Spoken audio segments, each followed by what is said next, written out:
What's going on, everybody? So if you found this video, it's because you want to learn something about trading supply and demand zones. So there's a big, broad definition. I can get into talking to you about supply and demand zones for hours, but I'm going to try to wrap this video up as small and as compressed as I can, and basically just give you the inside nitty gritty on what you actually need to know on the bigger picture on how you can actually trade supply and demand zones to make money in the stock market. So with that being said, I am not a financial advisor. This is just for education purposes only, trying to help you guys understand, different terms when it comes to day trading and how you could potentially make some money in the stock market. So also, making money in the stock market is not hard to do, okay? But to be consistent is very and extremely hard to do. So any one of us can, open up our charts, click buy today. Maybe we get lucky. Maybe the stock goes higher. Maybe the stock goes lower. And yes, we become profitable. There's also times where you can buy a stock, and as soon as you buy that stock, it immediately just dips down towards the bottom and you lose money. So with that all taken into account, in order for you to be a successful trader or be able to be consistently profitable, you have to understand some, key things when it comes to trading stocks: supply and demand zone, price action, indicators, level 2, what news is going on, what headlines, so forth and so forth. There's a lot that factors into it, but you can use certain variables to actually, kind of like imagine a construction worker with a tool belt on, right? They have all these tools in their belt. So supply and demand is a big tool in your belt, because if you can understand and grasp what is supply and what is demand, you can really make some good money and kind of follow these trends, not get faked out. Don't buy at the top, when you should be shorting, when you should be buying stock going long. So the ticker that I'm going to be using for this video is going to be Tesla. What I have pulled up is just a simple 30-minute time frame. You can use any time frame that you want, whether that be the daily time frame, the 5-minute time frame, the 1-minute time frame, the hourly time frame, the 4-hour time frame. It all depends on what type of trader you are. If you're more so of a scalper and a day trader, maybe you want to mark your levels out from, let's say, the daily or the 1 hour or the 4-hour time frame. So for me personally, I like to trade off of the 5-minute time frame, but I like to grab my levels from the 30 and the 1-hour time frame. So if we kind of look at the 1-hour time frame, because I have levels already drawn out here, it's going to be a little bit more clear. For me, I'm going to be monitoring my trades using the 5-minute time frame. However, I have my levels marked out from the hourly time frame. So these white lines that you can see on my screen, this is my supply zone, this is my demand zone. So what exactly is supply? What exactly is demand? Maybe you've heard this term before, maybe you don't quite understand it. I'm going to break it down in the most simplest form as possible. We can look at supply as resistance. This is an area where sellers start to step in and start to sell the stock. This is going to be your ceiling. This is going to be a tough area to get through, right? And I'll explain why in a minute. Our demand zone is going to be an area where buyers feel comfortable stepping in and buying the stock. It's also going to act as your support. Now, what happens if a supply or a demand zone breaks? That's another topic for another video, so I'm not really going to focus on that in this one. If you do want to learn what is the difference or what happens potentially when, a stock price breaks supply or breaks demand, stick around to my channel, definitely subscribe, and I will make sure to make that video for you. But just kind of taking a look at Tesla here on the daily time frame, what I have, or on the 1-hour time frame, what I have here is about a week's worth of data, okay?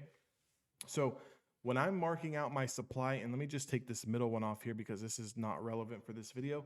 When I am making and marking out my supply and demand zones, I want more data, right? And being that I'm a day trader or a scalper, I don't need a year's worth of data.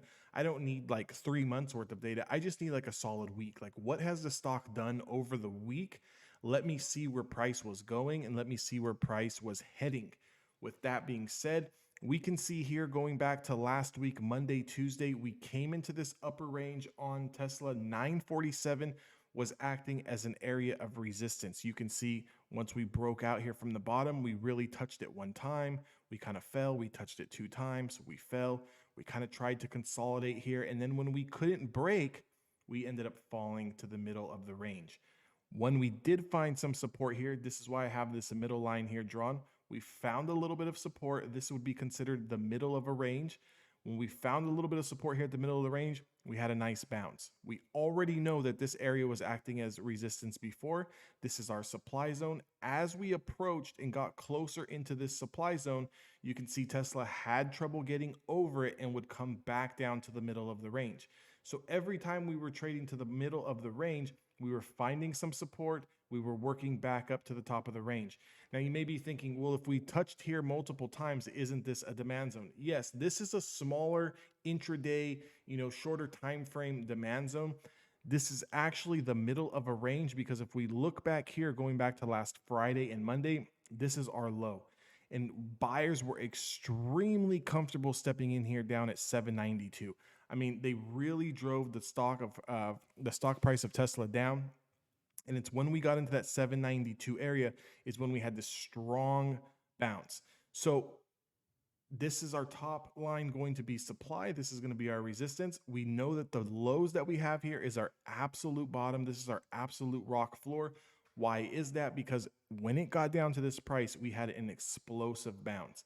So now we have this mini demand zone here that has been holding up. So there's a couple of ways that you can play it here. Since we've been at the top of the range, okay, and trading between the middle of the range to the top, finding support, what you could be doing here is looking for the stock to pull back into this range here, and the price is about 874, 880.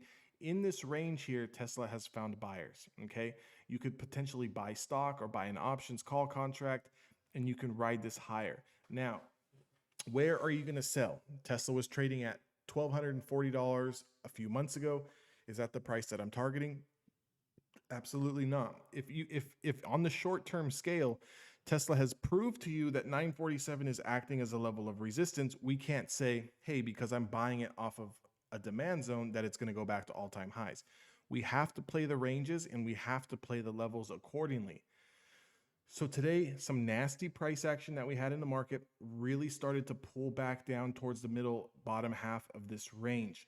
If Tesla starts to lose today's lows, it could potentially come where, guys? It could potentially go where? First stop being around $874. Why?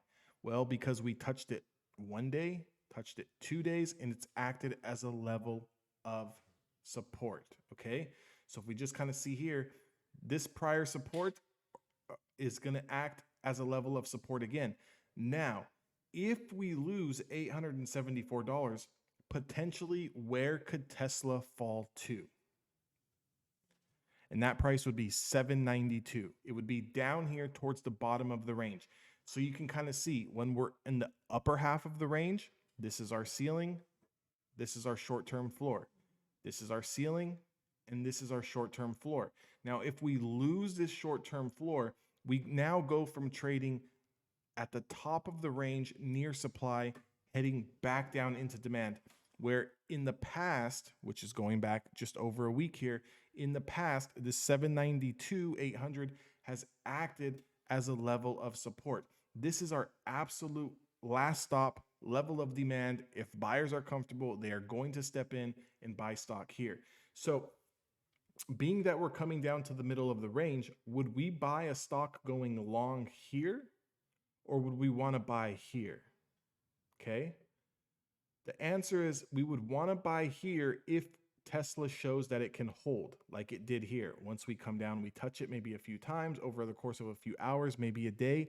And when we get a bounce off, that's when you're going to want to go long.